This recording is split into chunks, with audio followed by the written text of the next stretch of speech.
Hello everyone, welcome back to Magnet Brains. My name is CS Payal Popli and इस video में हम पढ़ने वाले हैं क्लास 11th का एंटरप्रेन्योरशिप सब्जेक्ट का सेकेंड चैप्टर जिसका नाम है एन एंटरप्रेन्योर। उसका topic competencies of an entrepreneur. सी इससे पहले इस चैप्टर की 2-3 वीडियोस ऑलरेडी बन चुकी हैं जिसमें हमने पढ़ा था कि एंटरप्रेन्योर होता कौन है, टाइप्स क्या होते हैं डिफरेंट और कुछ बेसिक इन्फॉर्मेशन, राइट। अगर आपने वो वीडियोस नहीं देखी हैं तो लिंक आपको डिस्क्रिप्शन बॉक्स में मिल जाएगा, आप जाके वो वीडियोस देख लीजिए क्योंकि टाइप्स वगैरह समझेंगे तो यहाँ पे आगे की चीज़ें समझने में ज़्यादा मदद मिलेगी। अब यहाँ पे हम देखेंगे एंटरप्रेन्योर्स की कॉम्पिटेंसीज क्या क्या होती है। मतलब कोई इंसान जब सोचता है कि मुझे एंटरप्रेन्योर बनना है तो कुछ तो उसके अंदर इनहेरिटेड क्वालिटीज़ होते हैं, कुछ उसे एक्वायर करनी पड़ती हैं। तो वो कौन कौन सी चीज़ों की आवश्यकता होती है जो एक इंसान को प्रॉपर एंटरप्रेन्योर बनाता है, वो सारे अब हम पढ़ने वाले हैं इस वीडियो में। सो सबसे पहले दिस से the entrepreneurial values and attitudes provide the necessary backdrop for acquiring the sense of enterprise. It is, however, necessary that a budding entrepreneur should have the necessary competencies so that he or she can venture into an enterprise. एक budding entrepreneur के लिए ज़रूरी है कुछ competencies उसके अंदर होना ताकि वो अपना खुद का venture या फिर enterprise खोल पाए। Competency is a set of defined behaviors that provide a structured guide enabling the identification, evaluation and development of the behaviors of an individual. Competencies कुछ नहीं है, एक set of defined basic behaviors है जिसमें बहुत सारी चीज़ें ऐसे इंक्लूड होते हैं जो मदद करती हैं एक इंसान को एक्वायर करने में जो वो सोच रहा है। The entrepreneurial competencies can be classified under the following categories. Entrepreneurial competencies. There are certain basic competencies to be acquired by an entrepreneur. एक entrepreneur को कुछ basic certain competencies acquire करने पड़ते हैं. They relate to the type of behavior exhibited in the performing of various tasks in the discharge of his functions. Some of these competencies are latent in the entrepreneur which need to be identified, nursed and nurtured. Others are acquired through training and practice. जैसे कि मैंने आपको पहले ही बताया, इनमें से कुछ competencies तो उनके अंदर by default होती हैं लेकिन कुछ जो नहीं होती हैं वो उन्हें एक्वायर करनी पड़ती हैं ट्रेनिंग एंड डेवलपमेंट से। लाइक एक इंसान शार्प माइंडेड पैदा हो सकता है लेकिन उसको सॉफ्टवेयर की नॉलेज हो वो तो उसे सीखनी पड़ेगी ना।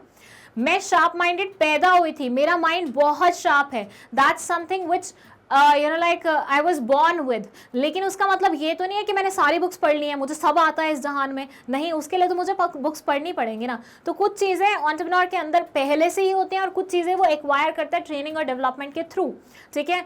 तो उसी के बारे में बात होगी कि कौन कौन सी चीज़ें हैं। फर्स्ट जिसमें आ जाता है हमारा इनिशिएटिव। अब 10 साल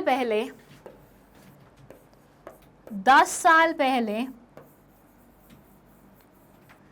मैंने सोचा था कि मैं खुद का बिजनेस बनाऊंगी। ऐसा मैंने सोचा नहीं था, मेरे को बिजनेस का शौक अभी कभी चढ़ा है, पहले नहीं था, ठीक है, पहले नहीं था, अभी चढ़ा है, ठीक है। तो 10 इयर्स पहले ऐसा मान रहे हैं हम कि मुझे बिजनेस का शौक था, लेकिन मुझे नॉर्मल बिजनेसमैन नहीं बनना था, मुझे बनना था एंटरप्रेन्योर जिसके लिए मुझे कुछ न्यू प्रोडक्ट या सर्विस एग्जिस्टेंस में लानी थी। बट ऑब्वियसली इसमें लगेगा टाइम, ये तो मतलब आपको सारे काम धंधे छोड़ के बैठना पड़ेगा, फोकस करना पड़ेगा। लेकिन साइमल्टेनियसली आई वाज डूइंग कहीं पे जॉब, तो मैं उस जॉब को कभी छोड़ ही नहीं पाई और मैं कभी अपना 100% ऐसे दे ही नहीं पाई, या हो सकता है मैं इसे शुरू ही नहीं कर पाई।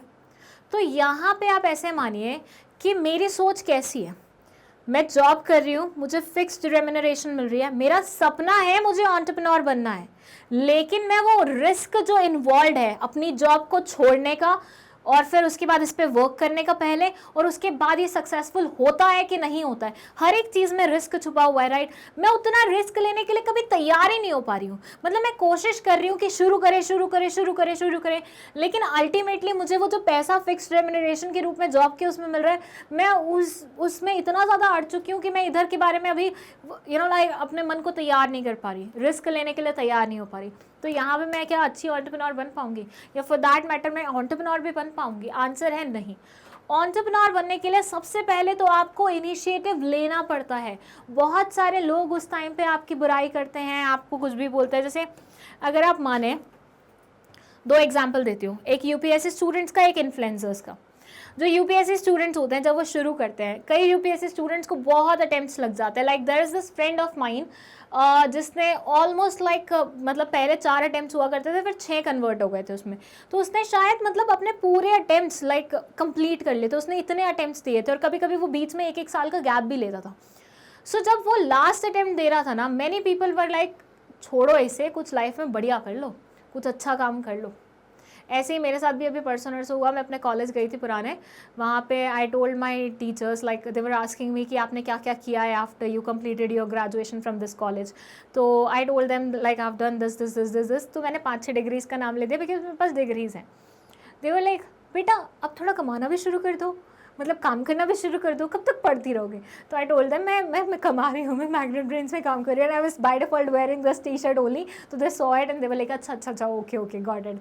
सो ऐसा होता है. सोसाइटी ना बहुत जजमेंटल होती है. उनको फट से लगता है कि यार कब तक यूपीएससी के चक्कर में पड़ा रहेगा, मतलब तू 28 साल का हो गया, तू 29 साल का हो गया. There is this friend of mine जो अभी 29 ईयर्स ओल्ड है, ठीक है. और लाइक हमारी सोसाइटी में है ना, जब 24-25 तक आपको शुरू कर देना चाहिए कमाना, चाहे बहुत मीगर अमाउंट कमाओ लेकिन कमाना शुरू कर देना चाहिए. तो अब ना उसको इतना प्रेशराइज फील होता है ना, मतलब उसको एक तो प्रेपरेशन करनी है अपनी यूपीएससी की, दूसरा उसको सोसाइटी का ये प्रेशर झेलना है कि भैया तुम्हें कमाना चाहिए, तुम अब उस एज के होगे जब it's high time you should earn, right. और 29-30 तक तो लोग बाग शादी की भी बातें करने लग जाते हैं. और शादी की बात होते तो यू फील लाइक कि अरे पहले सेटल तो हो जाओ, शादी तभी तो हो पाएगी, या तुम अभी सेटल होने में इतना टाइम लगाओगे. अब आप मुझे बताइए ऐसे सिनेरियो में वो यूपीएससी वाला एक तो इधर से लड़ रहा है, ऊपर से वो इस मेंटालिटी के साथ लड़ रहा है, कितना मुश्किल होगा उसके लिए, होगा कि नहीं होगा. तो आपका लोग मजाक उड़ाने लग जाते हैं when you are working on something which is not giving result to you but you are determined to do it. Second, influencers. जब कोई इंसान शुरू में शुरू करता है, I remember when I started my pages on Instagram या फिर यूट्यूब पे चैनल स्टार्ट किया था, तो इनिशियली ना there were like few people जो मतलब आप ऐसे मानोगे कि उस टाइम पे ना आपके रिलेटिव्स भी आपको नहीं छोड़ते. क्यों मैं इतने नेगेटिव एग्जाम्पल लेती हूँ रिलेटिव्स के, क्योंकि I have seen that phase where like जब आप एक्सपेक्ट करते हैं एटलीस्ट कि आपके रिलेटिव्स आपके साथ खड़े रहेंगे in order to make this thing of yours a big deal, but वहाँ पे वही आपका मजाक उड़ाने लग जाते हैं. आई एम नॉट सेइंग मेरे सारे रिलेटिव्स ऐसे हैं, लेकिन ऑब्वियसली फ्यू रिलेटिव्स हर किसी की फैमिली में ऐसे होते ही हैं. So there was this cousin of mine who was like making fun of my YouTube channel and I was like यार मतलब ये मेरा रिलेटिव है, लाइक सीरियसली मेरा तो मारने का मन कर रहा है इसको. तो आपको सोसाइटी तो छोड़ो, जब बाहर कुछ और बोलेगी, आपको पहले घर वाले ही बोलने लग जाते हैं. सो ऐसे में अगेन उस चीज़ के साथ जुड़े रहना, उस चीज़ पे फोकस कर पाना बहुत मुश्किल होता है. आपको लगता है यार हम एफर्ट्स तो लगा रहे हैं. देखिए सारे इन्फ्लुएंसर्स या सारे यूट्यूब चलाने वाले एक दिन में फेमस नहीं होते हैं. बहुत कई लोगों को बहुत स्ट्रगल करके पहुंचना पड़ता है उस लेवल पे, राइट. तो जब आप स्ट्रगल कर रहे हो, तो जब वो फेस चल रहा होता है आपका स्ट्रगल का, तब हर कोई आपके साथ वो संवेदना वाली भावना रखेगा, दैट्स नॉट नेसेसरी. हर कोई आपकी बात समझेगा, that's not necessary. So basically people don't understand it and they make fun of you. मतलब वो समझते तो दूर की बात है, वो आपको और डिस्करेज करने में लगे रहते हैं उस टाइम पे. और एंटरप्रेन्योर्स के साथ भी सेम चीज़ होती है. मैंने आपको 2 एग्जांपल्स दिए हैं इन्फ्लुएंसर्स का, एट द सेम टाइम किसका, यूपीएससी एस्पिरेंट्स का. ऐसा कोई भी आप एग्जांपल पिक कर सकते हैं. सेम चीज़ एंटरप्रेन्योर्स के साथ होती है. कुछ एंटरप्रेन्योर्स होते हैं जो अपने फर्स्ट मूव में सक्सेसफुल हो जाते हैं, लेकिन कुछ एंटरप्रेन्योर्स को स्ट्रगल करनी पड़ती है. उनको एक फेज़ पूरा लेके जाना पड़ता है, जब उसके बाद उनको वो सक्सेस अचीव हो पाती है. दिन और रात के अंदर अंदर वो बहुत ज़्यादा फेमस नहीं हो जाते. तो वो चीज़ को फेस करना इज़ अ बिग टास्क. किसी मतलब सोचना कि क्या मैं वो फेस झेल पाऊँगा, क्या मैं वो रख पाऊँगा, मतलब उतना टाइम ड्यूरेशन, क्या मैं वैसा कर पाऊँगा, वो सब सोच के आप मूव लेते हैं. तभी बहुत सारे लोग वो मूव ले ही नहीं पाते, क्योंकि वो उस फेज़ को झेल ही नहीं सकते. When they will be struggling and people will be making fun of them, तो वो कहीं ना कहीं पिछड़ जाते हैं और वो एंटरप्रेन्योर्स नहीं बन पाते हैं. सो एंटरप्रेन्योर्स बनने के लिए सबसे पहली चीज़ है इनिशिएटिव लेना. No matter what the world is saying, no matter what your relatives are saying, no matter who is making fun of you, आप अपने काम में टिके हुए हो, आपको पता है, आप डिटर्मिन्ड हो कि मुझे वो अचीव करना है तो करना ही है, दैट्स इट। वो बोलते हैं ना, अर्जुन का लक्ष्य बिल्कुल आंख पे होगा मछली की, कि वो इधर उधर बिल्कुल नहीं देखेगा और सीधा वहीं पे जाके वो करेगा, चाहे इधर उधर से कुछ भी सुनने को आपको क्यों ना मिल रहा हो। सेम चीज़ है, एंटरप्रेन्योर्स को वही चीज़ रिक्वायर्ड होती है। सबसे पहले तो इनिशिएटिव लेना उस विश्वास के साथ कि मुझे करना है ये पर्टिकुलर काम, और वो इनिशिएटिव लेना अपने आप में ही काफ़ी लाइक एक वो क्या बोलते हैं, रिस्क टेकिंग वाली चीज़ हो जाती है। मतलब हिम्मत लगती है, हिम्मत इज़ द राइट वर्ड, हिम्मत लगती है आपको ऐसा पर्टिकुलर स्टेप लेने में।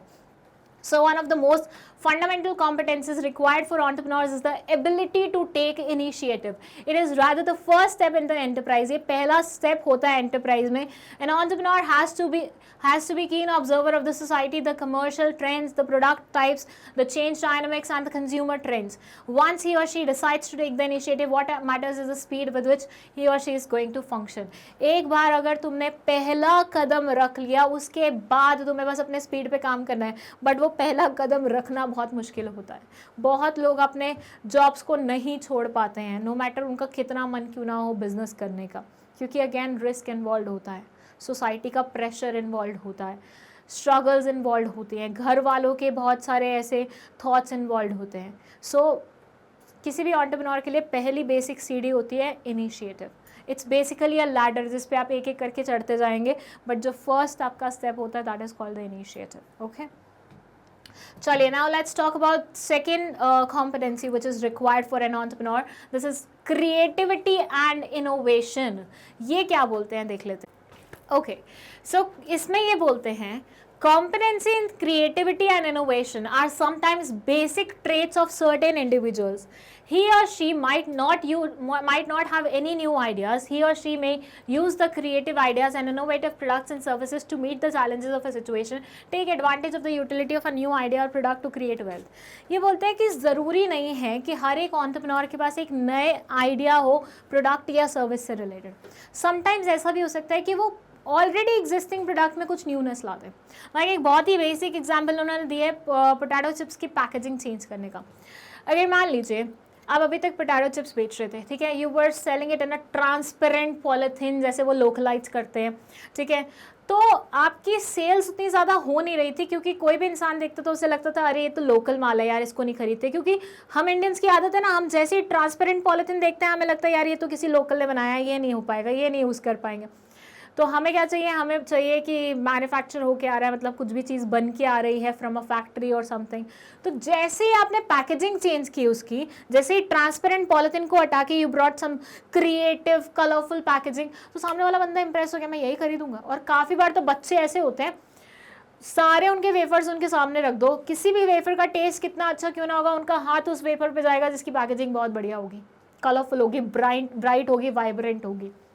होता है, बच्चे ऐसी मतलब ऐसी हरकत करते हैं और पेरेंट्स उस टाइम पे कुछ बोल भी नहीं सकते, और मासी और बुआ लोग तो बिल्कुल कुछ नहीं बोल सकते। हम लोगों का सिर्फ हक होता है बच्चों को प्यार करने का, हम डांट नहीं सकते, ठीक है। तो मैं तो जब भी अपने भांजा भतीजी किसी को भी शॉप पे लेके जाती हूँ, उनका यही होता है कि अरे ये तो बहुत सही दिख रहा है, ये दे दो, अरे ये तो बहुत अच्छा दिख रहा है, ये दे दो। और उस टाइम पे यू कैन नॉट से नो टू देम, क्योंकि घर जाके वो सीधा पोकेंगे मासी ने लेके नहीं दिया है या बुआ ने लेके नहीं दिया, और उस टाइम पे पूरे उनके पेरेंट्स के सामने बहुत एम्बैरेसिंग हो जाता है कि क्यों नहीं लेके दिया तुमने मेरे बच्चों को ऐसा। सो येस इंडीड, पैकेजिंग से काफ़ी फ़र्क पड़ता है, बट पैकेजिंग के लिए यू नीड, मतलब अलग टाइप की पैकेजिंग करने के लिए आपको क्रिएटिविटी की ज़रूरत थी। आपके अंदर क्रिएटिविटी होती तभी आप ये पर्टिकुलर चीज़ कर सकते थे, अदरवाइज नहीं कर सकते थे। सो ये बोल रहे हैं कि क्रिएटिविटी और इनोवेशन बेसिक ट्रेट्स होते हैं सर्टेन इंडिविजुअल्स के, ठीक है, और जो कि समटाइम्स रिक्वायर्ड होते हैं। हमेशा ज़रूरी नहीं है कि हर इंसान के पास नए आइडियाज़ हो प्रोडक्ट्स या सर्विसेज से रिलेटेड, लेकिन कई बार चैलेंजेस को मीट करने के लिए, डिफरेंट सिचुएशन से बाहर निकलने के लिए आपकी क्रिएटिविटी और इनोवेशन काफ़ी हद तक मदद कर सकते हैं कुछ न्यूनेस लाने में। और एग्जाम्पल के रूप में उन्होंने दे दिया changes in packaging of potato chips. मतलब यहाँ पे आप कोई नया प्रोडक्ट या सर्विस नहीं लाए, ऑलरेडी एग्जिस्टिंग एक प्रोडक्ट था, उसी में ही आपने कुछ क्रिएटिविटी इंसर्ट करके उसे एक नया फॉर्म दे दिया है। चलिए नेक्स्ट है risk taking and risk management. अच्छा, इसका ना एग्जाम्पल वो भी हो सकता है, जैसे पानीपुरी नॉर्मली लोग कैसे खाते हैं कि मतलब पूरी में वो फिल करते हैं आलू, और मनोहर वाले तो बूंदी भी डालते हैं, ठीक है, गीली बूंदी, और फिर उसके बाद पानी फिल करते हैं और आपको दे देते हैं। लेकिन अगर आप कहीं फैंसी जगह जाओ, like there is this new तो क्या बहुत ही टाइम हो गया, मॉलिक्यूल करके एक पब टाइप्स कुछ खुला है भोपाल में। सो वहाँ पे हम उस दिन गए तो उन्होंने पानी पूरी हमें पता है कैसे सर्व की। टेस्ट ट्यूब्स नहीं होती जो हम साइंस लैब्स में इस्तेमाल करते हैं, उन टेस्ट ट्यूब्स में उन्होंने पानी डाला अलग अलग टाइप का, ठीक है, 6 अलग अलग टाइप थे, और एक इंजेक्शन था जिसके अंदर चटनी थी, और देयर वाज दिस मसाले के लिए भी उन्होंने कुछ ऐसे इनोवेटिव वो किया था। मैंने डाली हुई है फ़ोटो अपने उस पर, मैं एक बार देख के याद करके बताऊँगी। और ऐसे सामने वो लाके मतलब उन्होंने पूरा सेटअप लाके रखा था।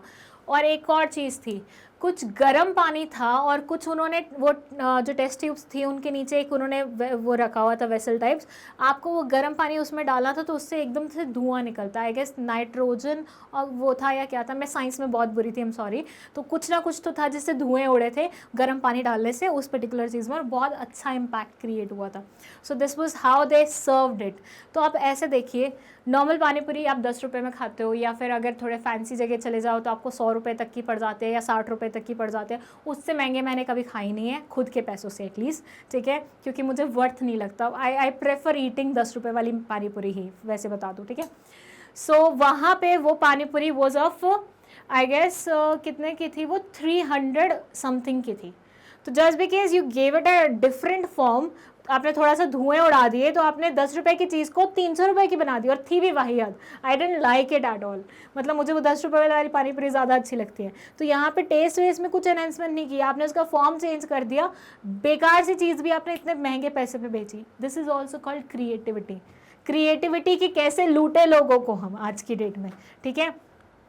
और वहाँ पे इवन फॉर दैट मैटर जो पनीर थे उसमें भी ना बीच में ऐसे कुछ ट्यूब्स डली हुई आई थी, जैसे ही आप वो ट्यूब को उसके अंदर से निकालेंगे तो उस ट्यूब में चटनी थी, तो वो चटनी बाय डिफ़ॉल्ट पनीर के अंदर डलती जाएगी।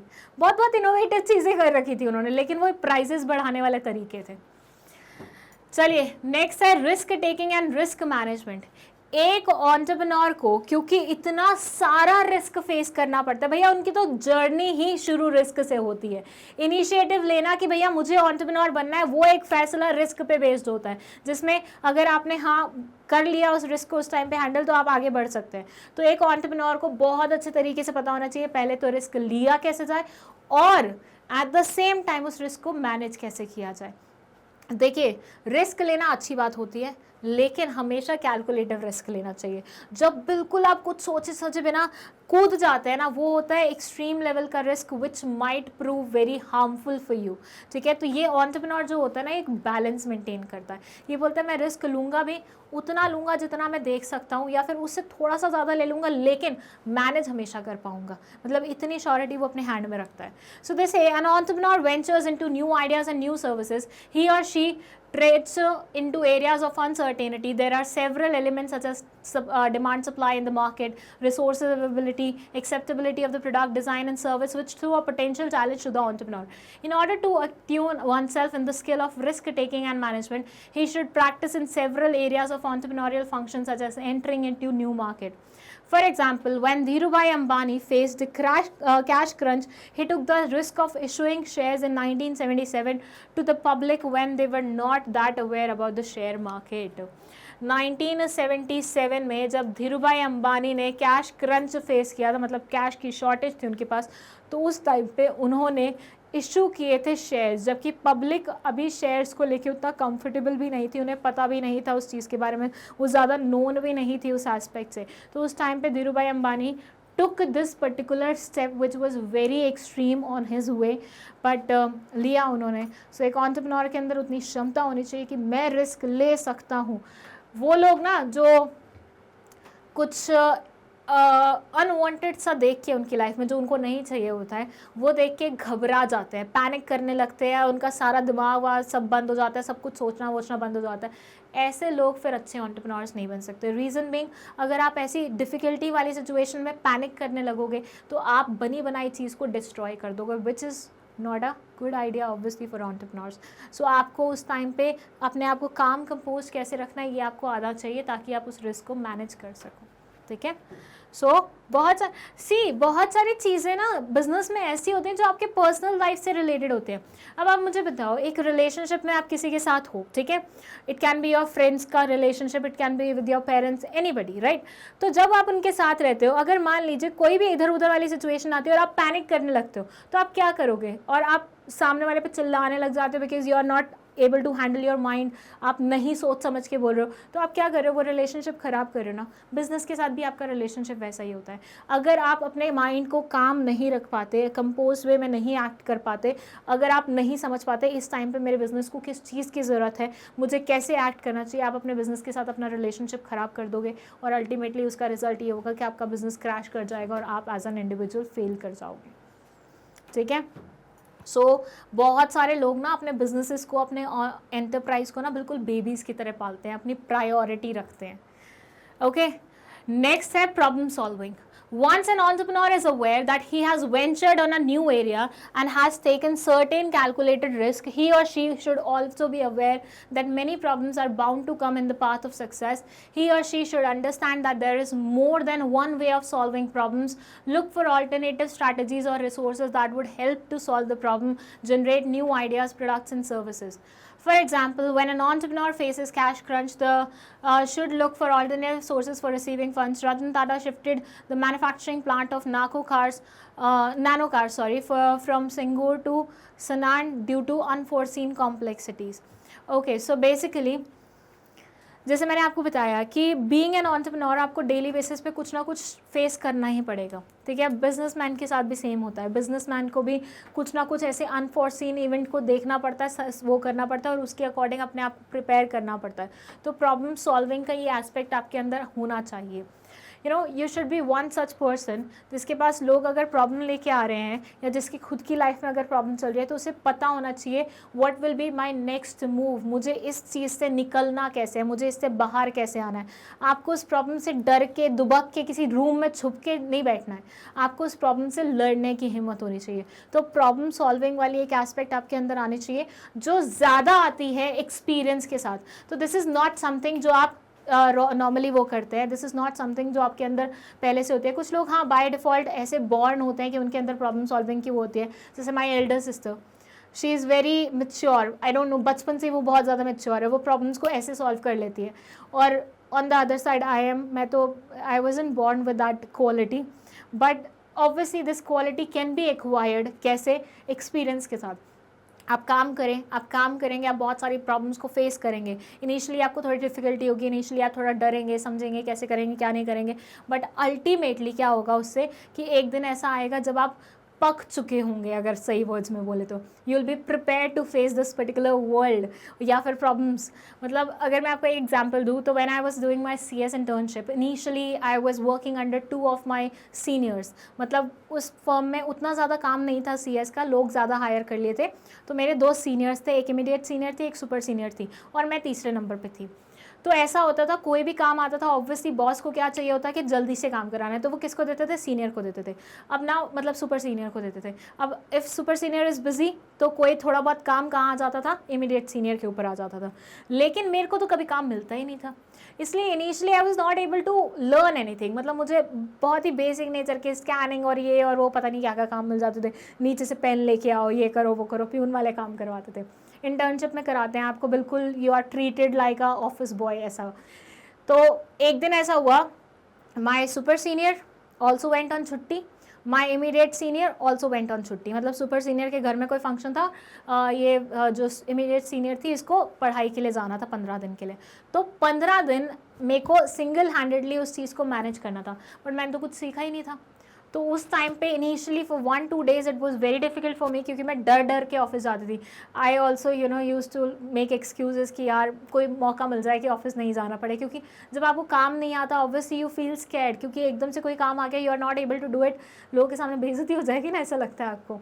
सो that was a phase when I felt कि मैं प्रॉब्लम सॉल्विंग में अच्छी नहीं हूँ, I won't be able to do it.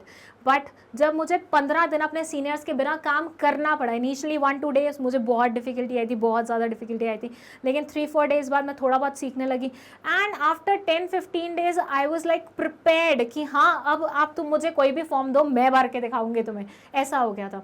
तो प्रॉब्लम सॉल्विंग वाली एक ऐसी चीज़ है जो आप वक्त के साथ सीख सकते हो, एक्वायर कर सकते हो एक्सपीरियंस के बेसिस पे, ठीक है। But again for that you will have to work, ऐसे नहीं कि घर बैठे बैठे एक्सपीरियंस मिल जाएगा।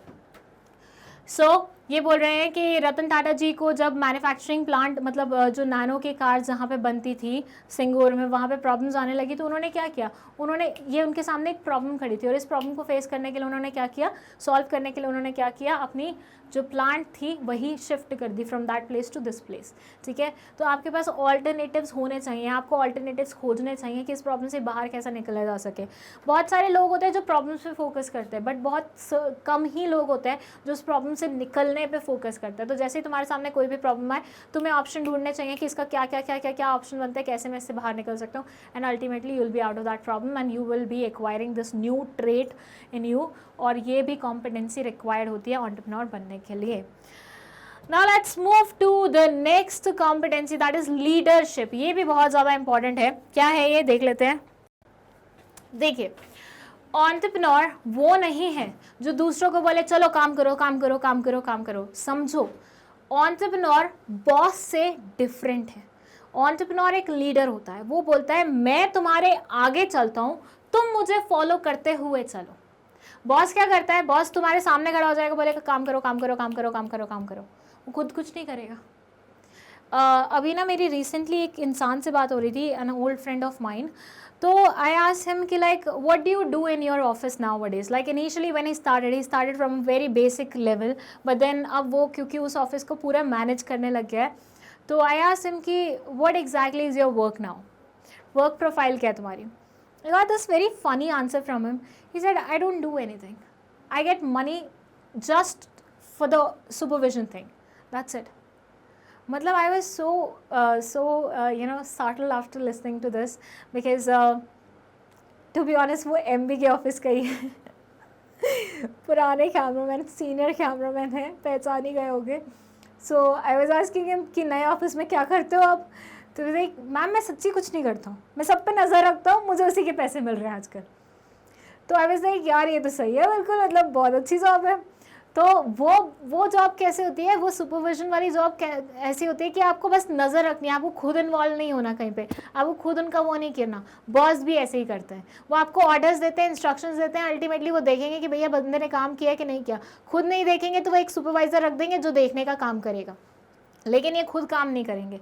लीडर जो होता है ना, वो बोलता है कि तुम चलो, मैं तुम्हारे आगे चलूंगा, कोई भी प्रॉब्लम होगी पहले मैं फेस करूंगा, उसके बाद तुम्हारे ऊपर आने दूंगा, ठीक है।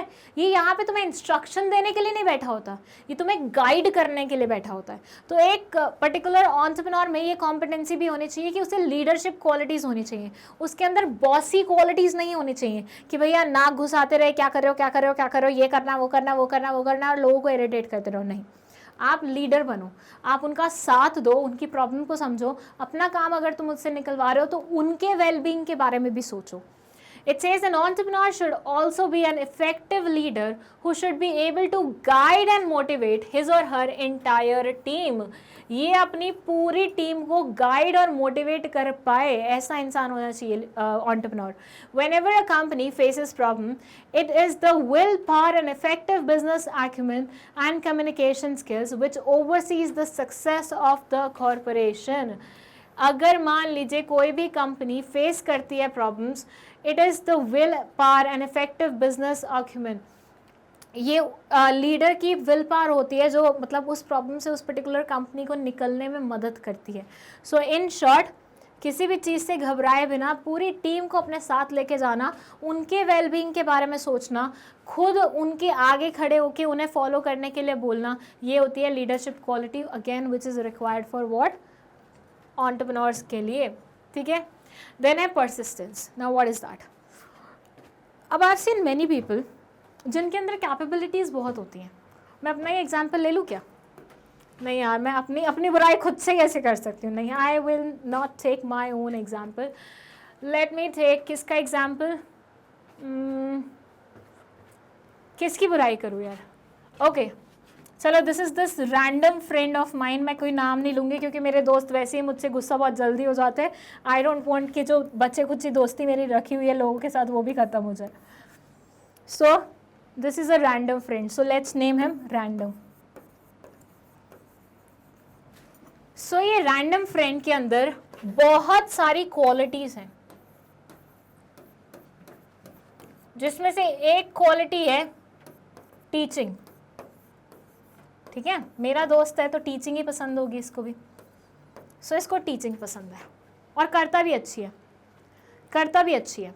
ओके, तो मैंने इसे सजेस्ट किया कि तू क्या कर, यूट्यूब चैनल खोल ले। ये भी भावुक हो गया, बोलता है ठीक है यार खोल लेते हैं। यूट्यूब चैनल क्या करा, स्टार्ट कर दिया। एक वीडियो डाली, धमाका मच गया, लोगों को बड़ी पसंद आई, लोगों ने बड़ा अप्रिशिएट किया, भर भर के फॉलोवर्स आने लगे। 2 महीने के ब्रेक पे चला गया,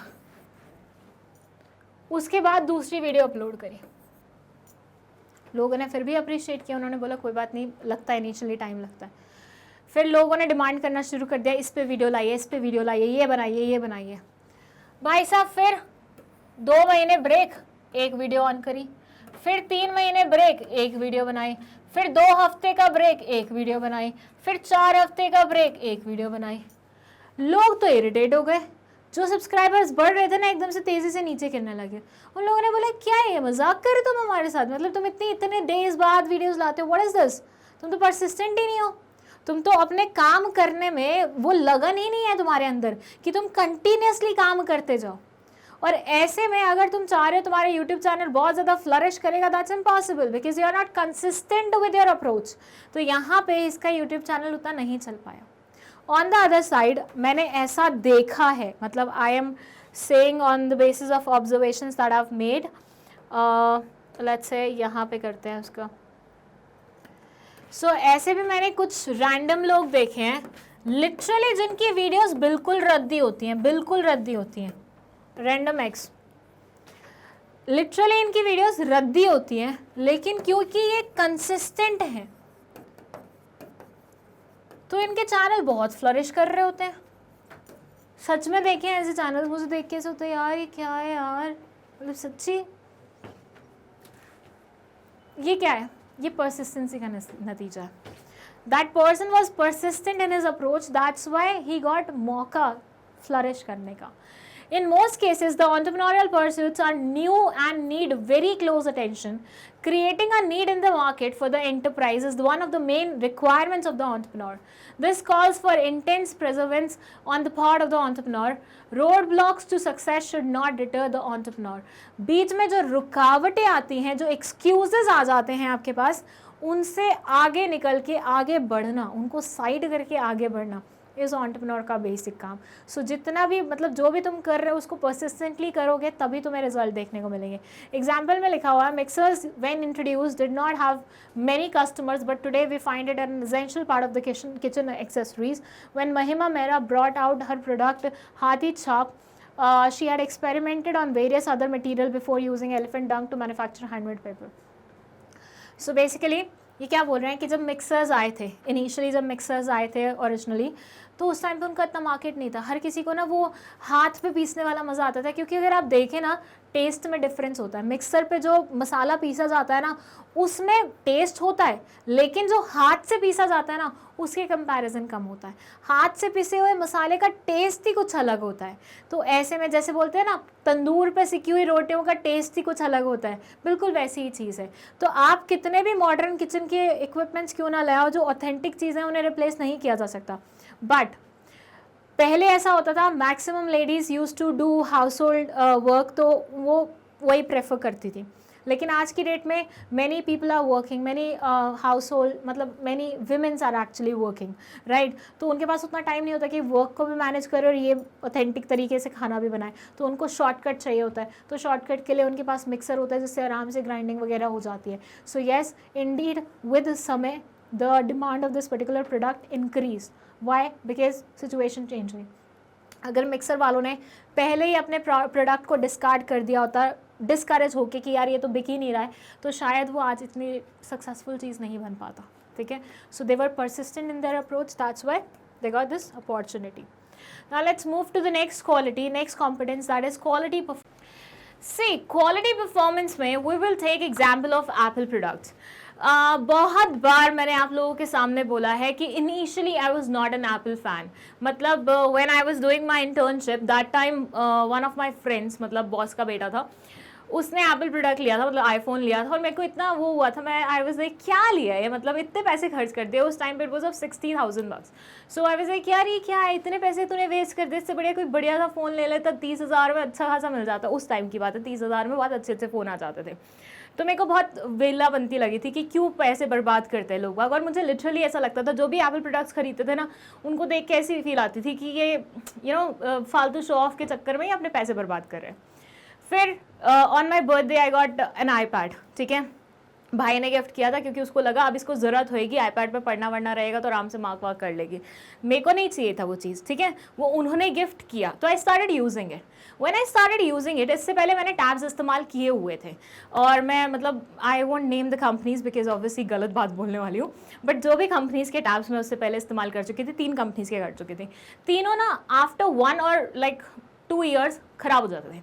मतलब इतना ज़्यादा हैंग करने लगते थे, प्रॉब्लम्स आने लग जाती थी, टच की प्रॉब्लम्स आती थी, बहुत ज़्यादा इश्यूज थे. But iPad when I started using it, तो आई फेल्ट द डिफरेंस कि यार एक तो इसका टच बहुत स्मूथ है, दूसरा हैंग नहीं होता, टचवुड. मतलब मैंने अपने iPad की इतनी तारीफ कर चुकी, कभी कभी ना मुझे डर लगता है कि पता चले नज़र लग गई, मुझे काला टीका लगा के रखना पड़ेगा उसे. एनीवेज, तो iPad जब यूज़ करना स्टार्ट किया, स्मूथनेस थी, एक तो टच बहुत अच्छा था, हैंग की प्रॉब्लम नहीं थी, फास्ट चलता है, सब कुछ सही है. और उसके बाद वो करते करते करते करते करते करते यूज़, आज आई गेस मुझे 6 साल तो हो गए होंगे iPad लिए, बट वो अभी भी प्रॉपर चलता है. हाँ, थोड़े फीचर्स कम हैं ऑब्वियसली जो अभी रिसेंटली लॉन्च हुए हैं iPads उनके कंपैरिजन में, लेकिन काम तो सही कर रहा है, फंक्शन तो सही से परफॉर्म कर रहा है. जबकि इससे पहले वाले कोई भी टैब आज की डेट में मेरे पास प्रेजेंट नहीं है, क्योंकि वो भंगार में जा चुके हैं, वो चले ही नहीं इतने. तो जब आप क्वालिटी की बात करते हैं ना, मैं यहाँ पे कोई एप्पल प्रोडक्ट्स का प्रमोशन नहीं कर रही हूँ, बट एप्पल प्रोडक्ट्स की एक्चुअली आदत है कि वो क्वालिटी हमेशा अच्छी ही देते हैं.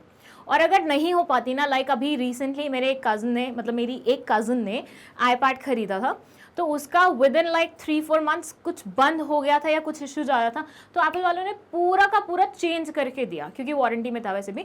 बट देन वो इंश्योर करते हैं कि हमारे कस्टमर्स खुश रहें, हम क्वालिटी के साथ कभी कॉम्प्रोमाइज़ नहीं करेंगे. तो उन्होंने इंश्योर किया है वो चीज़, जिसकी वजह से आज उनका नाम यहाँ पे चलता है.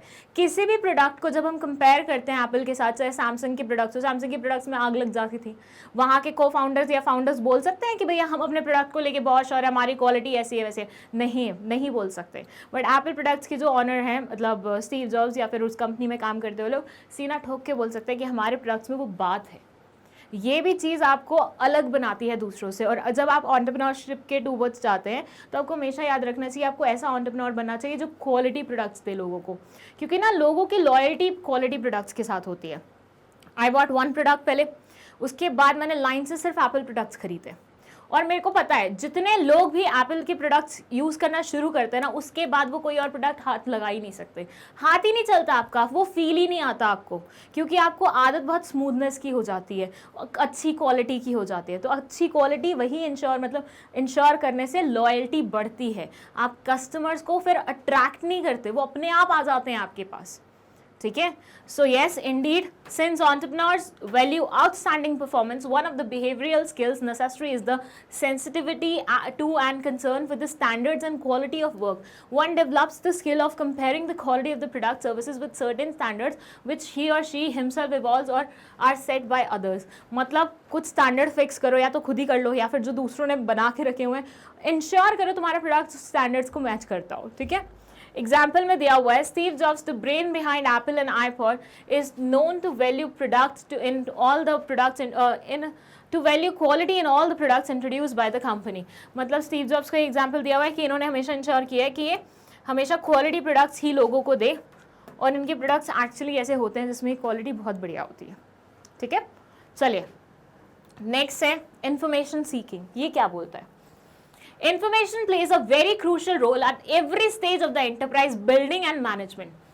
देखिए, एक जो गलती अक्सर लोगों को मैंने करते हुए देखा है बिजनेस लाइन में, वो जब बिजनेस में एंट्री लेते हैं ना, तब तो बहुत जोरों शोरों के साथ लेते हैं, खूब रिसर्च करेंगे, सब कुछ पढ़ेंगे, ये करेंगे वो करेंगे, फिर अपना एंटरप्राइज बिल्ड करेंगे। और यहाँ तक उनकी जर्नी बहुत सही होती है क्योंकि उन्होंने प्रॉपर होमवर्क किया। लेकिन जब उनकी एंटरप्राइज बिल्ड हो जाती है ना, फिर हो जाते हैं वो लेजी, उसके बाद उनको लगता है यार अब तो हो गया ना एंटरप्राइज बिल्ड, अब क्या करना है इतना रिसर्च वगैरह करके। तो ये जो रिसर्च वाली आदत होती है, इन्फॉर्मेशन कलेक्ट करने वाली, मार्केट को वो करने वाली, ये छोड़ देते हैं। और ये रीज़न बनता है आगे चल के उनके एंटरप्राइज के डूबने का। अगर आप एक पर्टिकुलर बिजनेस में हो ना, उस बिजनेस के आसपास की सारी खबरें तुम्हें पता होनी चाहिए, चाहे तुम न्यूज़ में इंटरेस्टेड हो कि नहीं हो, चाहे तुम इधर उधर की न्यूज़ देखते हो या नहीं देखते हो, but when it comes to your business news, आपको वो ज़रूर देखनी चाहिए। सो ये बोलते हैं कि इन्फॉर्मेशन बहुत क्रूशल रोल प्ले करती है हर एक स्टेज पे। जो लोग ये गलती करते हैं ना कि इनिशियल स्टेज पे ही यू नीड इन्फॉर्मेशन, आप गलत सोच रहे हो, ऐसा नहीं है। आपको इन्फॉर्मेशन की ज़रूरत हर एक स्टेज पे होती है, चाहे आपको ऑर्गेनाइजेशन को बिल्ड करना है या फिर ऑर्गेनाइजेशन को आगे लेके जाना है, मैनेज करना है। The quality and extent of information collected and the way these have been used to make various decisions by and large decides the success or failure of any entrepreneurial venture. किसी भी entrepreneurial venture की जो success होती है या failure होती है, वो डिपेंड करती है वो किस तरह के डिसीजन ले रहे हैं। हम फैसले कैसे लेते हैं उसी पे तो डिपेंड करता है हमारी लाइफ कैसे होती है, राइट। कई बार हम गलत फैसले ले लेते हैं, गलत दोस्तों को चुन लेते हैं, गलत संगति में पड़ जाते हैं, तो हमारी लाइफ कैसी हो जाती है। जिन स्टूडेंट्स ने 11th-12th में मस्ती वाले, अभी तो तुम 11th-12th में खुद ही गए हो यार, तो मैं क्या एग्जांपल दूँ। अच्छा, जिन स्टूडेंट्स ने 9th-10th में, ठीक है, ऐसा ग्रुप चुन लिया होगा जो मस्ती करता है, पार्टी करता है, पब जाता है, ये करता है वो करता है, फिर 10th में उसके मार्क्स कितने आएंगे, 50%, 60%, 70%, उतने में खुश होगा वो। मेरे बहुत सारे दोस्त थे ऐसे जिनको घूमना ही पसंद था। 11th-12th में पूरा टाइम, मतलब जब भी फ़ोन करो कहाँ हो, मूवी देख रहे हैं, हर फ्राइडे को नई मूवी लगी है तो हर फ्राइडे को मूवी देखने जाना है। कभी कभी बैक टू बैक 2 मूवीज़ देखते थे। तो मेरी बेस्टी थी ना, वही ऐसा करती थी सबसे ज़्यादा। और जब मार्क्स मिलते थे ना, मैं कभी संतुष्ट नहीं होती थी अपने मार्क्स को लेके, क्योंकि मेरे को हमेशा लगता था मुझे और मिलने चाहिए थे, और मिलने चाहिए थे। और उसको 50-60 मिल जाते थे, she used to be happy. बोलती थी यार मैंने एक दिन पहले पढ़ा है यार, ठीक है ना, it's okay, I am happy with whatever I am getting. तो उसको फ़र्क ही नहीं पड़ता था। तो यही होता है जब आप, मतलब यहाँ पे तो संगति वाला वाले से अलग हो गया, मैंने अपनी फ्रेंड की बुराई कर दी, but it's okay, hope she is not watching this video. So basically क्या है कि जब आप गलत संगति चुन लेते हो तो उसका रिजल्ट भी क्या निकलता है, गलत ही निकलता है। ये आपका डिसीजन था, आपको गलत संगति में जाना है कि नहीं जाना, यू चोज इट। अगर आप गलत चीज़ें चुनोगे ऑब्वियसली डिसीजन मेकिंग के टाइम पे, तो उसका रिजल्ट क्या होगा, एंटरप्राइज में भी फेलियर या सक्सेस में ही डिपेंड करेगा। अगर आपने गलत चुन लिया तो फेलियर में ही डिपेंड करेगा, वो होगा, रिजल्ट करेगा, ठीक है। So basically they can get this information bye personally conducting research using feedback from previous related experience etcetera. ये बोलते हैं आप इन्फॉर्मेशन लाए कहाँ से, ये बहुत एक बड़ा मुद्दा हो जाता है कि भैया ठीक है हमें इन्फॉर्मेशन कलेक्ट करनी है, वी गेट इट, बट ये इन्फॉर्मेशन हमें मिलेगी कहाँ से। तो उसका आंसर है कि इन्फॉर्मेशन कलेक्ट करने के लिए आप खुद रिसर्च कर सकते हो।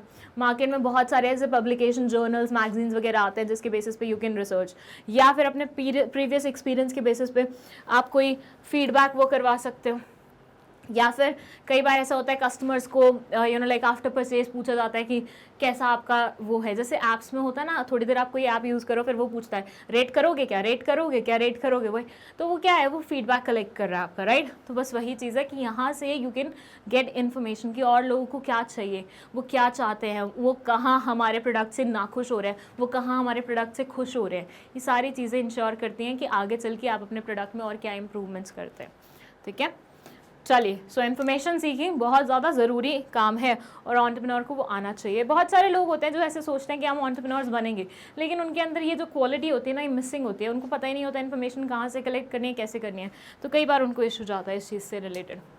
फिर है सिस्टमैटिक प्लानिंग। ये क्या बोलता है, दिस से every entrepreneur has limited resources in terms of time, finance and manpower.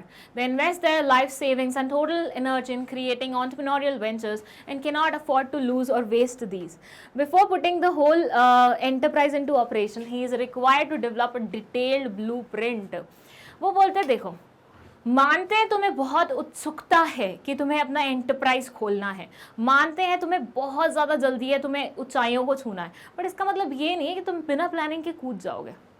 अब आप मुझे बताओ, okay let's take an example.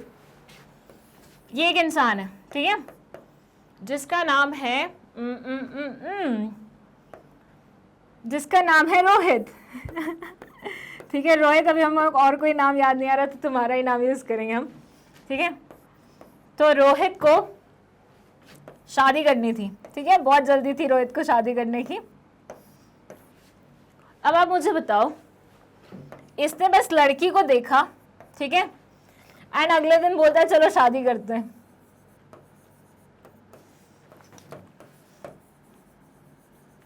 ठीक है रोहित। सो रोहित को शादी की बहुत ज़्यादा जल्दी थी, इसने देखी एक लड़की शादी के लिए और बोलता है चलो अगले दिन शादी करते हैं। चलो लड़की भी तैयार हो गई कि चलो भैया बढ़िया है, तो सही सच मतलब जल्दी जल्दी काम हो रहा है। पता चला शादी के बाद ये लड़की रोहित की पिटाई कर रही है क्योंकि ये बहुत ही तेज मिजाज की थी, ठीक है। सो लड़की बहुत तेज थी और यही रोहित की क्या कर रही है, पिटाई कर रही है मजे से। अब रोहित के पास कोई ऑप्शन बचा? गलती तो हो गई भैया। ये क्यों हुआ? क्योंकि इसने प्रॉपर प्लानिंग नहीं की। इससे पहले मिलना चाहिए था लड़की से, थोड़ा टाइम बातचीत करनी चाहिए थी इन ऑर्डर टू अंडरस्टैंड कि उसका बिहेवियर कैसा है, उसका नेचर कैसा है। उसके बाद प्रॉपर शादी की प्लानिंग करनी चाहिए थी, जैसे 1 by 1 होती है। बहुत सारी चीज़ें तो वहीं पे क्लियर हो जाती है जब ये फैमिली फंक्शंस होते हैं ना, कि हाँ दोनों लड़का लड़की की साइड वाले मिल रहे हैं, तो जो कलेश होते हैं ना उससे समझ में आ जाता है कि कितने टिकने वाली है ये शादी, ठीक है। तो वहाँ से भी पता चल जाता है कि इसके घर वाले ये कितने तेज़ हैं। बट इसने तो कुछ किया ही नहीं, फट से कूद पड़ा। किस चीज़ की कमी थी? प्लानिंग की कमी थी। प्लानिंग ना होने की वजह से इसने क्या किया, एक बहुत ही गलत डिसीजन ले लिया, जिसकी वजह से इसकी आगे की पूरी लाइफ इन्फ्लुएंस हुई। सो आपको बीइंग एंटरप्रेन्योर्स हमेशा इंश्योर करना चाहिए कि जो भी डिसीजन आप ले रहे हो वो आप प्रॉपर प्लानिंग के बाद ले रहे हो। आप कुछ भी मेजर स्टेप ले रहे हो, एग्जीक्यूशन कर रहे हो, उससे पहले तुम प्लान कर रहे हो। एग्जीक्यूशन प्रॉपर ब्लूप्रिंट बनने के बाद होना चाहिए। And I am not saying कि बिल्कुल 100% स्टिक रहो अपनी प्लानिंग से, लेकिन 90% तो स्टिक रहो। जो तुमने पहले प्लान किया था उसके अकॉर्डिंग थोड़ा बहुत तो चलो। तुम बिल्कुल ऐसे रैंडम डिसीजन ले लोगे तो फिर वो तो बिजनेस में बहुत हार्मफुल वो होएगा। जैसे यहाँ पे देखो, ये इरिवर्सिबल नेचर का डिसीजन था, ठीक है। वैसे बहुत सारे लोग बोल सकते हैं कि बहुत ऑप्शंस अवेलेबल हैं, बट तुम एक बात मुझे बताओ, सोसाइटी में आज की डेट में कितने एक्सेप्टेबल है वो options?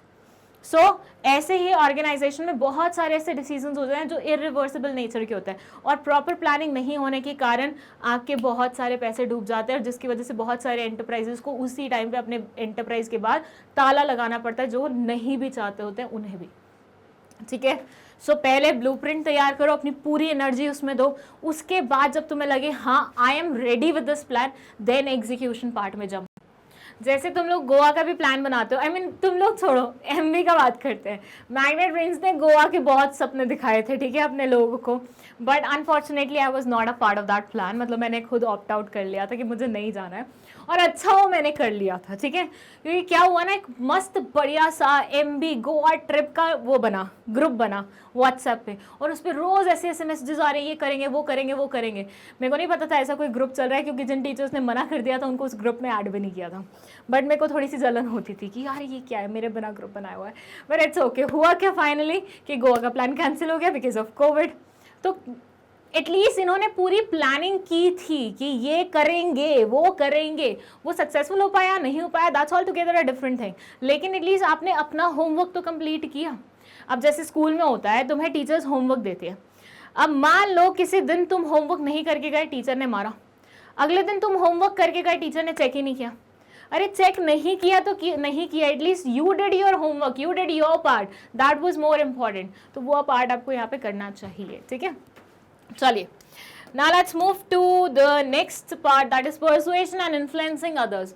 One of the important functions of an entrepreneur is to influence the environment comprising of individuals and institutions for mobilizing resources, obtaining inputs, organizing production and selling products and services. They have to practice highlighting the strong points of their products and services in market, explaining the technological competencies of their enterprise to produce quality goods and services. ये बोलते हैं कि आप ना जब बोलो ना, दूसरों पे फर्क पड़ना चाहिए, ठीक है, आपकी बोली में इतना वो होना चाहिए। जैसे पॉलिटिशियंस होते हैं ना, हमें पता है 99% बातें जो वो करते हैं वो झूठी होती हैं, 99% जो वादे वो करते हैं वो झूठे होते हैं, लेकिन जब वो एम्फेसिस डाल के बोल रहे होते हैं कि मैं तुम्हारे लिए ये करूंगा, सड़क बनाऊंगा, ऐसे करूंगा, वैसे करूंगा, उस टाइम पे हम कितने भावुक हो जाते हैं कि हाँ यार सच में ये ऐसे करेगा। जैसे there is this motivational speaker, मैं नाम नहीं लूंगी, बहुत नेम्स बनते हैं उनके ऑलरेडी।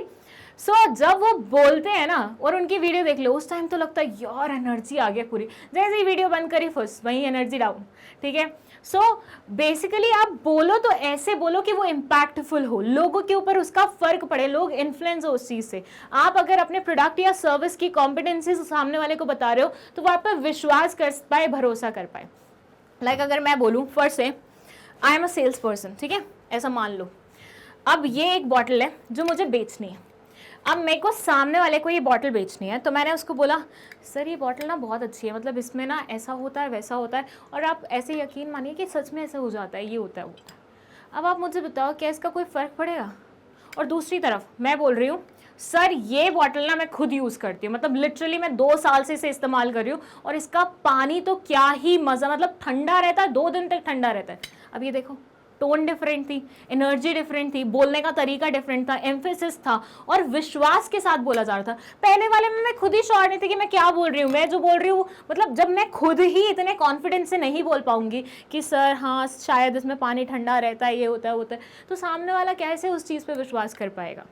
सो एंटरप्रेन्योर के अंदर ये वाली क्वालिटी भी होनी चाहिए कि वो अपनी बातों पे दूसरों को यकीन दिलवा पाए, दूसरों को इन्फ्लुएंस कर पाए। और समवॉट लीडरशिप के लिए भी यही रिक्वायर्ड होता है। हमने एक पॉइंट पहले भी पढ़ा था कि लीडरशिप क्वालिटी होनी चाहिए हमारे एंटरप्रेन्योर में। तो लीडरशिप भी, मतलब लीडर भी कोई इंसान तभी बन सकता है जब वो फॉलोअर्स को इन्फ्लुएंस कर सके। अगर तुम्हारे अंदर इन्फ्लुएंसिंग पावर नहीं है तो तुम नहीं बन सकते हो, क्या बोलते हैं उसको, लीडर। ठीक है, सो यस, आप अपने मार्केट में, मतलब अपने प्रोडक्ट या सर्विसेज की टेक्नोलॉजिकल कॉम्पिटेंसीज और बाकी सारी चीज़ें, स्ट्रॉन्ग पॉइंट्स जो भी होते हैं वो बहुत एम्फेसिस से बोल पाओ, दैट्स व्हाट इज रिक्वायर्ड। ठीक है, एंटरप्राइज लॉन्चिंग कॉम्पिटेंसीज, फिर आती हैं ऐसी कॉम्पिटेंसीज जो आपको एंटरप्राइज को लॉन्च करने में मदद करती है। Opportunities exist but not all people respond to them. Large groups in society can perceive only the apparent and traditional openings of the earning. Similarly, resources are also available to all the members of the society, but very few makes efforts to ensure best use of these resources. Entrepreneurs should identify and avail the facilities and resources needed to launch their enterprise. अब यहाँ देखना, एक ये इंसान है और एक ये इंसान है, ठीक है।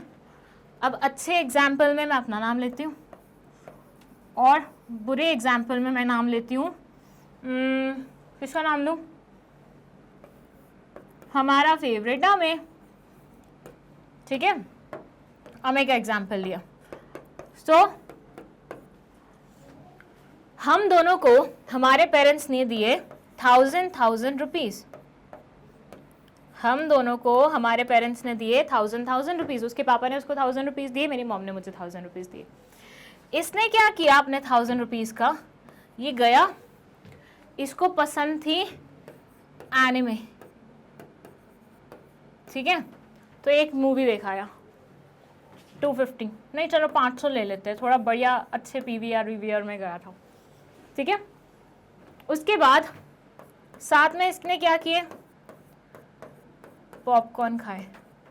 अभी लास्ट हमारी बात हो रही थी तो हम बात कर रहे थे कि मूवी में, मतलब ही वो सेइंग कि अकेले जाने में मज़ा आता है, पॉपकॉर्न शेयर नहीं करने पड़ते, तो इसने बस वही किया, पॉपकॉर्न का बड़े वाला पार्ट वो लिया और शेयर नहीं करने पड़े इसको किसी के साथ, मस्त अकेले देख के आया मूवी। अभी भी 250 रुपये पेंडिंग है, तो पॉपकॉर्न के बाद नाचोस भी खा लिए इसने, बहुत पेट हुआ ये, ठीक है। वैसे ये डाइटिंग पे चलता है लेकिन है बहुत पेटू। सो एनिमे देखी 500 रुपये की, पॉपकॉर्न खाए 250 के, नाचोस खाए 250 के, पूरा 1000 रुपये बर्बाद। अब यहाँ देखो, ये है इंटेलिजेंट पायल। अब इंटेलिजेंट पायल को मिला 1000 रुपया मम्मी से। उसने क्या किया, उसने खरीदे colours plus drawing book, okay. ये कितने की आई, फर्स्ट से 300 रुपये की आई, या चलो थोड़ी महंगी मान लेते हैं, फर्स्ट से 500 की आई, ठीक है। 500 यहाँ गए। उसके बाद इसने साथ में ले ली ब्रशेस अच्छी क्वालिटी के, और इंटरनेट का रिचार्ज करा लिया। ओके, कलर्स लिए और ड्राइंग बुक ली 500 रुपये की, और 500 रुपये के ब्रशेस और रिचार्ज करा लिया इंटरनेट का, 1000 रुपये ख़त्म। लेकिन अब पायल जी ने जो ये 1000 रुपये का इस्तेमाल किया है वो क्यों किया है? इन्होंने कलर्स और ड्राइंग बुक और ब्रशेस का इस्तेमाल करके बहुत सारी रील्स बनाई, वीडियोस बनाई कि कैसे पेंट किया जाता है, कैसे वो किया जाता है। इंटरनेट की मदद से यूट्यूब पे अपलोड की, इंस्टाग्राम पे अपलोड की, फेमस हो गए। ब्रांड्स अपने प्रोडक्ट प्रमोशन के लिए भेजने लगा, लोग पैसे देने लगे उन्हें प्रमोट करने के लिए। तो वो 1000 रुपये जो दोनों को मिले थे उससे एक इंसान ने कंप्लीटली कंज्यूम कर लिया, जिससे कोई प्रोडक्टिव इस्तेमाल नहीं हुआ। लेकिन ऑन द अदर साइड उसी 1000 रुपये से पायल ने ये सारे काम किए जिसकी वजह से वो आज उस 1000 रुपये को 2000, 3000, 4000, 5000 कमाने के लिए इस्तेमाल कर रही है। सो सोसाइटी में रिसोर्सेज सबके पास हैं, सोसाइटी में अपॉर्चुनिटीज सबके सामने आती है, लेकिन उन अपॉर्चुनिटीज को कौन ग्रैब करता है और उनका सही इस्तेमाल करता है और उनसे और पैसा बनाता है या और फायदा उठाता है उन पर्टिकुलर चीज़ों को इस्तेमाल करके, वो मैटर करती है। सो ये बोल रहे हैं कि एक पर्टिकुलर इंसान के अंदर अपॉर्चुनिटीज़ को ना सिर्फ समझने की बल्कि उनको पकड़ के, उनको एक्सट्रैक्ट करके, उनको एक्सप्लॉइट करके उनसे फ़ायदा उठाने की भी हुनर होनी चाहिए। ठीक है, सो बेसिकली दोबारा से रीड कर देती हूँ। It says opportunities exist but not all the people respond to them. Opportunities होती हैं लेकिन सब लोग उसे सेम वे में रिस्पॉन्ड नहीं करते हैं। Large groups in society can perceive only the apparent and traditional openings of the earning. Similarly, resources are also available to all the members of the society, but very few make efforts to ensure best use of these resources. Resources सबके पास है लेकिन उनका optimum utilization करना हर किसी की बस की बात नहीं है। Entrepreneurs should identify and avail the facilities and resources needed to launch their enterprise. तो एंटरप्रेन्योर्स को हमेशा ये उनके अंदर ये क्षमता होनी चाहिए कि वो रिसोर्सेज को अच्छे से इस्तेमाल कर सकें अपने एंटरप्राइज को लॉन्च करने के लिए। अंडरस्टूड? चलिए, now let's talk about the I guess last point, enterprise management competencies. ये बोलते हैं the enterprise may be small और big but it demands management abilities on part of its owner और manager. Various management functions such as production, marketing, finance, etc. are crucial functions to entrepreneurs. These influence the result directly and therefore are necessary determinants for the sustenance of an enterprise. So basically what they are saying is कि भैया आप enterprise खोलो, that's one part, लेकिन उसको चला नहीं पा रहे, दैट्स अनदर पार्ट। मतलब बेसिकली एक एंटरप्रेन्योर के अंदर ना सिर्फ एंटरप्राइज को खोलने की क्षमता होनी चाहिए बल्कि उसको अच्छे से मैनेज करने की भी क्षमता होनी चाहिए। वी आर नॉट सेइंग कि सारी चीज़ें तुम अपने कंधे पे ले लो, लेकिन अल्टीमेटली जो बॉस होता है, मतलब ये नहीं होता कि किसी भी ऑर्गेनाइजेशन में बॉस सारा काम कर रहा है। फर्स्ट से मैग्नेट ब्रेन्स में everybody works, not only the founder of this particular organisation. ठीक है, सब काम करता है तब मैग्नेट ब्रेन्स चल रहा है। लेकिन जो अल्टीमेट बर्डन है, जो अकाउंटेबिलिटी है अल्टीमेटली वो किसकी है? वो बॉस की है। अगर मान लो कभी अनफॉर्चुनेटली कुछ नुकसान होगा, किसको बेयर करना पड़ेगा? बॉस को बेयर करना पड़ेगा। सो आप ये समझ के रखो कि आपको सारा काम खुद से नहीं करना है, दैट्स मतलब वो तो बिल्कुल नहीं बोल रहे हैं, लेकिन आप एटलीस्ट हर एक काम पे अपनी नज़र तो रखो, क्योंकि अगर कभी नुकसान होता तो वो आपका होगा, किसी और का नहीं होगा। सो एंटरप्रेन्योर के अंदर हमेशा ये एक क्वालिटी होनी चाहिए कि वो ना सिर्फ एंटरप्राइज को स्टार्ट कर पाए बल्कि उसको अच्छे से इफेक्टिवली मैनेज भी कर पाए। So management is very crucial, very much required. ठीक है, सो that was the last determinant जो तय करता है कि आपकी एंटरप्राइज सस्टेन कर पाएगी कि नहीं कर पाएगी। एंड आई होप ये सारे के सारे कॉम्पिटेंसीज वाले जो पार्ट्स हैं वो आपको अच्छे से समझ में आए हैं। अगर कोई भी डाउट है आप कमेंट सेक्शन में लिख सकते हैं। विद दैट, अगर आपको नोट्स चाहिए तो उसके लिए आप जा सकते हैं उस लिंक पे जो कि डिस्क्रिप्शन बॉक्स में लिखा हुआ है, गेट नोट्स फ्रॉम हियर। ठीक है, एंड साथ ही साथ अगर आपको कोई वीडियो नहीं मिल पा रहा है, वैसे तो प्लेलिस्ट का लिंक डिस्क्रिप्शन बॉक्स में है, नेक्स्ट और प्रीवियस वीडियो का भी लिंक रहता है वहाँ पे, लेकिन अगर फिर भी नहीं मिल पा रहा है तो आपको गूगल करना है, गूगल पे जाके magnetbrains.com टाइप करना है। You will see this web page, here you have to click this CBSE K-12 English class 11th पे जाएंगे, 11th के सारे टीचर्स दिखते जाएंगे और पता नहीं क्यों साइंस वालों को हमसे इतनी ज़्यादा प्रायोरिटी दी जाती है कि पहले इनकी शक्लें लगाई जाती है। एनीवेज, फिर आपको बिजनेस स्टडीज़ और एंटरप्रेन्योरशिप दिख जाएगा, इस पर क्लिक कर देना जो भी देखना हो तुम्हें, और फिर तुम्हें लाइन से वीडियोस देखने को मिलेंगी। जो भी वीडियो देखनी है क्लिक करना, वीडियो खुल जाएगा और आराम से देख लेना वीडियो, ठीक है। और कोई भी डाउट हो तो लिख देना कमेंट सेक्शन में।